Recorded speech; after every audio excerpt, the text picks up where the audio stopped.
दोस्तों आज की इस वीडियो में बात करेंगे मिष्ठान फूड स्टॉक पे। इस स्टॉक में हमें शुक्रवार को 20% का एलसी देखने को मिला।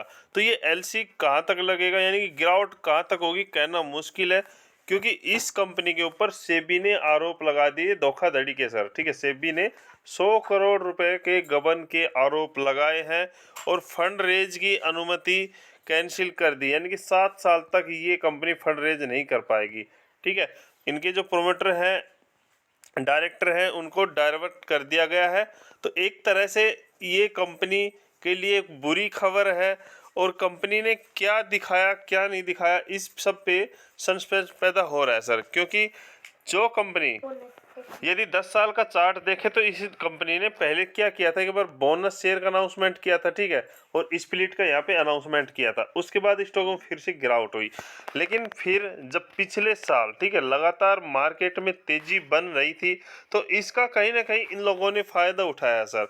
कहीं ना कहीं इस तेजी में, ठीक है, इनके जो प्रमोटर हैं हितेश कुमार जी, उन्होंने कहीं ना कहीं क्या किया कि इनके जो बुक है, यानी कि जो कंपनी के फंडामेंटल है सर, इनके साथ छेड़छाड़ की। ठीक है सर, हमने पहले ही बताया था एक बार और कि कंपनी के पीछे, कंपनी के बीच में क्या हो रहा है, मैनेजमेंट के दिमाग में क्या चल रहा है, वो क्या धोखाधड़ी कर रहे हैं, ये हमें नहीं पता सर। हम कंपनी के जो नंबर अपडेट किए जा रहे हैं उनके बेस पे ही इसी स्टॉक में एंट्री ले रहे हैं। ठीक है, और लोगों को इसमें, ठीक है, जो कंपनी लॉस बुक या कोई खास कंपनी के नंबर नहीं थे, वहाँ पे बढ़ा चढ़ाकर नंबर दिखाए गए। 14, 69 जो भी नंबर है बढ़ा चढ़ाकर दिखाए गए और इनमें एंट्री दिलवाई गई।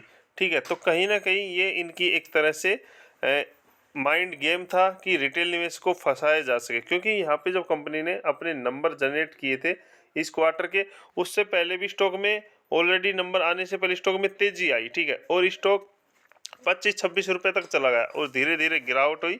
और कहीं ना कहीं जब कल ये जो आरोप लगाए गए, उससे पहले भी इस स्टॉक में हमें अचानक से तेजी देखने को मिली सर।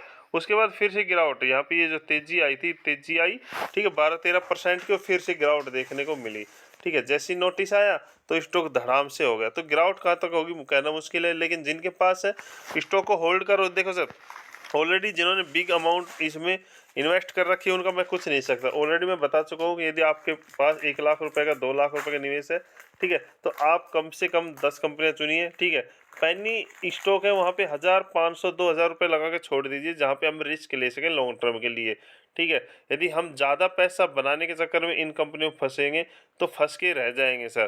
क्योंकि इस कंपनी ने पैसा भी बनाया, ठीक है, चाहे ये ऑपरेटर गेम हो, प्रमोटरों का खेल हो, कहीं ना कहीं, ठीक है, कंपनी ने नंबर दिखाए, बट कंपनी ने जो अपने नंबर दिखाए, ठीक है, वहाँ पे net sales, other income, total income, जो भी एक्सपेंस खर्चे दिखाए गए, जहाँ पे इन्होंने बाइंग किया, ठीक है, परचेज किया, ठीक है, जहाँ भी मतलब इन्होंने जो भी कुछ दिखाया, जहाँ पे खरीदारी दिखाई, ठीक है, बाइंग बाइंग दिखाई, या जो भी सेल्स दिखाई, सब फर्जी था। ठीक है, यानी कि एक तरह से कंपनी ने घोटाला किया है। ठीक है, जो भी खर्चे थे कंपनी के, ठीक है, हर खर्चे में कंपनी ने गलत डाटा पेश किया। ठीक है, यानी यहाँ तक कि कंपनी ने,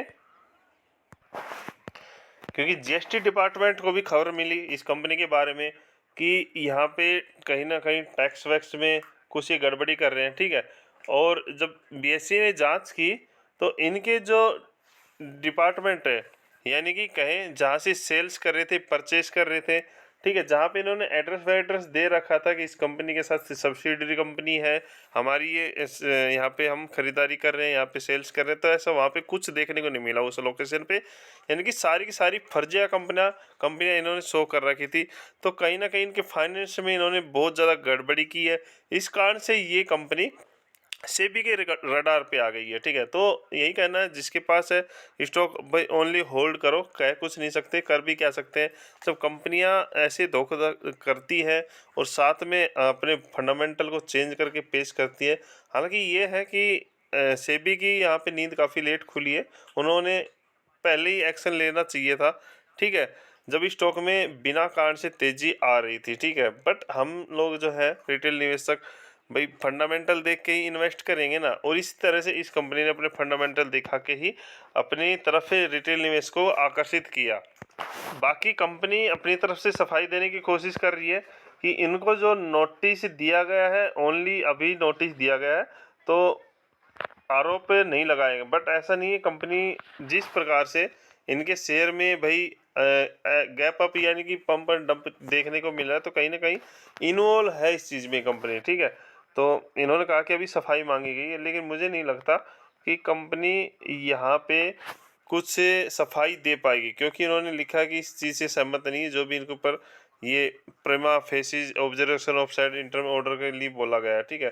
तो बाकी अभी देखते हैं सेबी का और कुछ क्या होता है। बाकी ऑलरेडी स्टॉक में ओनली बस ये है कि अब स्टॉक को छोड़ दो, कुछ मत करो, ठीक है। बाकी